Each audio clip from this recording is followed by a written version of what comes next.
Hello, more on this. For this video, I'm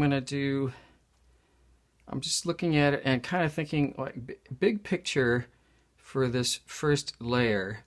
What do I want to sort of adjust? And I want to make the yellow just a little bit more concentrated, a little bit more vibrant and intense. Still don't want this part too dark, but I don't really have to worry about that so much with the yellow. So I'm gonna make a fairly watery, sort of in between watery and juicy mix. I'm being careful not to mix it with complementary colors over here, but I'm just gonna paint the whole thing again. Really? You can do that?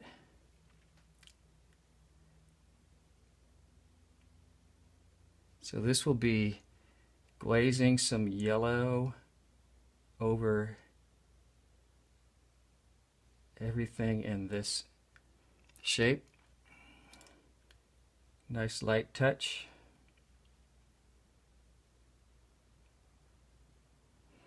And because it's yellow and it's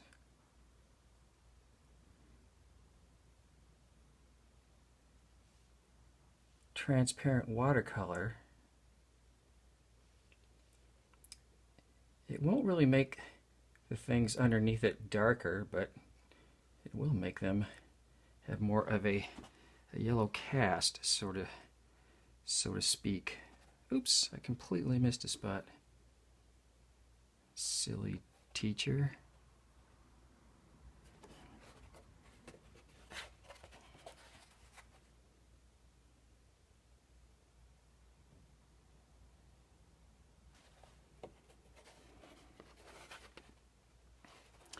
And I think I will use the opportunity to put try to get a little bit of stronger pigment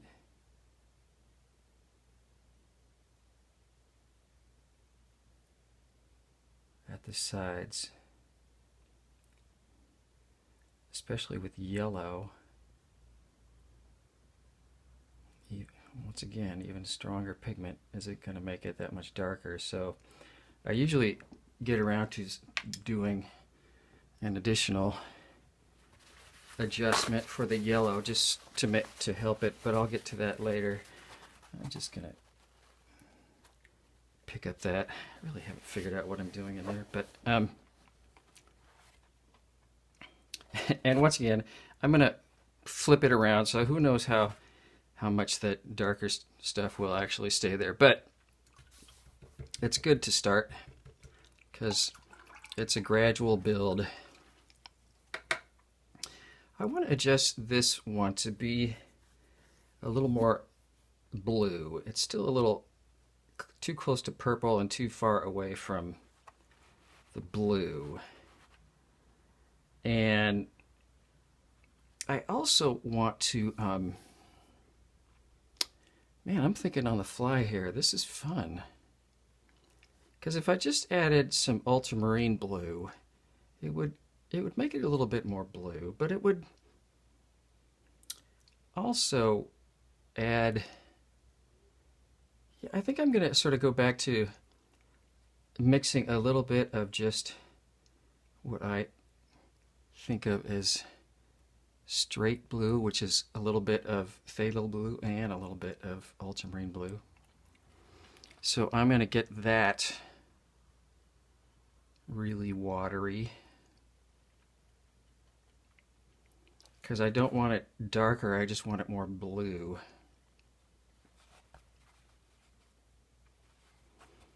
I think I'll just start in and see how it goes and adjust on the fly.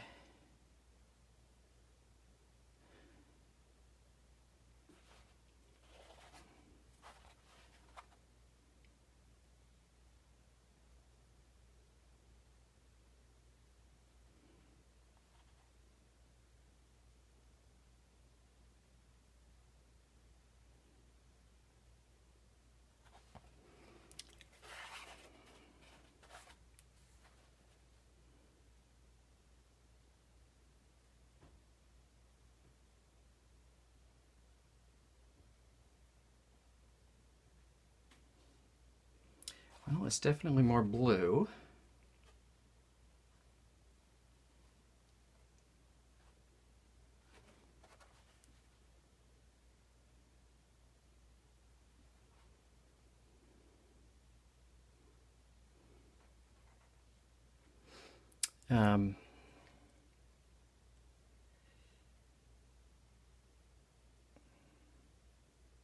I am going to talk more about darkening edges in a couple different ways, but I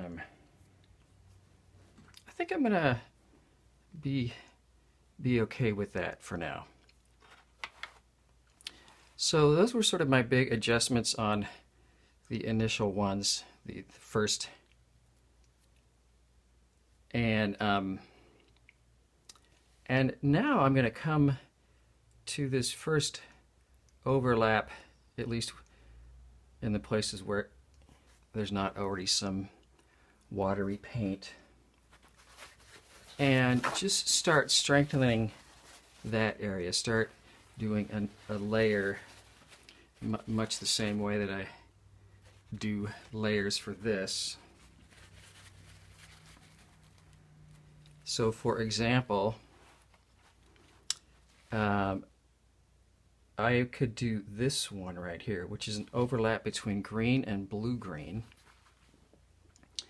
So that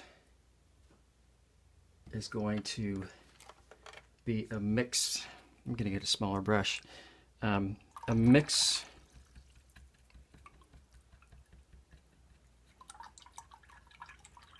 of mostly just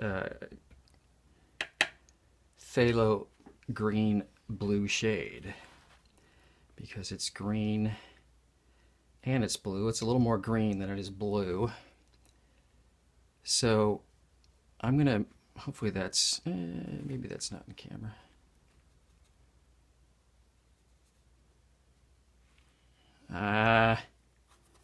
Just try not to waste this paint, but it's just sometimes, okay. Probably could have just used that, actually. That's sort of straight green, and I'm looking for something that is a little bit more blue than straight green and darker, which is kind of exactly what the phthalo green blue shade is. So I'm going to go in, and now I'm going to start painting this overlapped shape.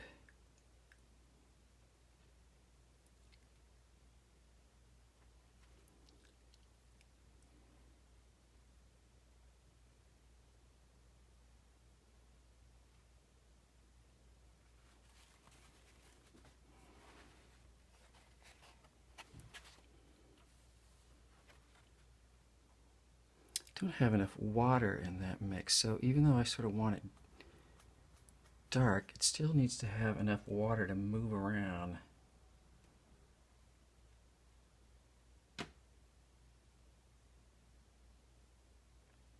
I was doing the classic watercolor blunder, trying to move around the paint without enough water, which will invariably make things look all overbrushed, overworked, and splotched up, and yeah. So yes, this is a little bit more blue than just straight green, but it's not quite blue-green, but it's darker than both.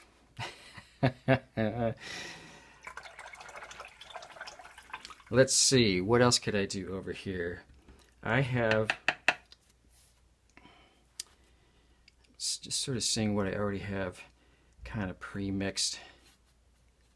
You know, I don't even really know what that is, so I'll just be once again, I'll say a well, and I'll get sort of a clean spot. I'm gonna maybe I'll do this overlap shape here, which is going to be kind of in between red, violet, and red. And actually, I'm not even sure what I was doing there. That's a different paint altogether. But what I'm going to do is grab just Quin Pink, which really kind of describes what that overlap is.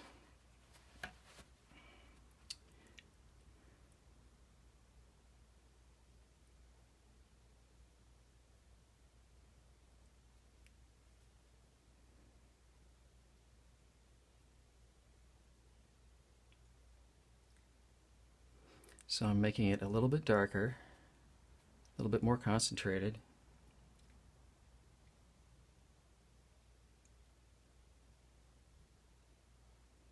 Still making sure I got enough water in there.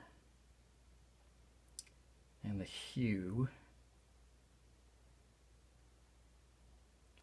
is still red, but I'm trying to not think of it as red-violet. I'm trying to think of it as a red that is just barely, it wants to be red-violet when it grows up. That's one fun way of thinking of it. And I'll just drop in a little bit of more color like that. Maybe clean that edge up a bit. And let's see, I think everything is sort of wet. The only thing I could really paint is this shape here, which is between orange and red orange. So I want it a little bit darker, and I want orange, something between orange and red orange. So this is all developing our eye. So I'm gonna just go for a mix of the naphthol red and the pyrrole orange.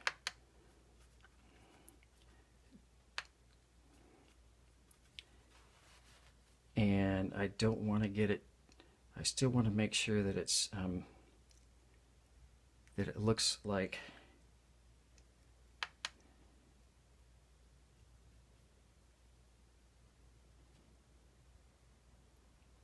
it belongs sort of in the orange family, because both of these colors have orange in them.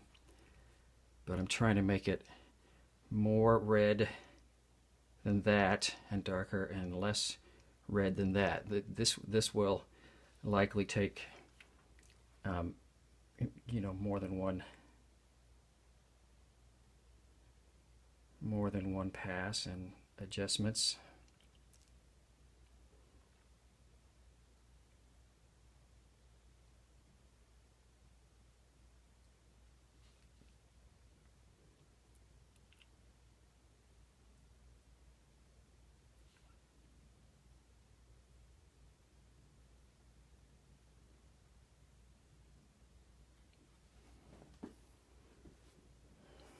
No, it works.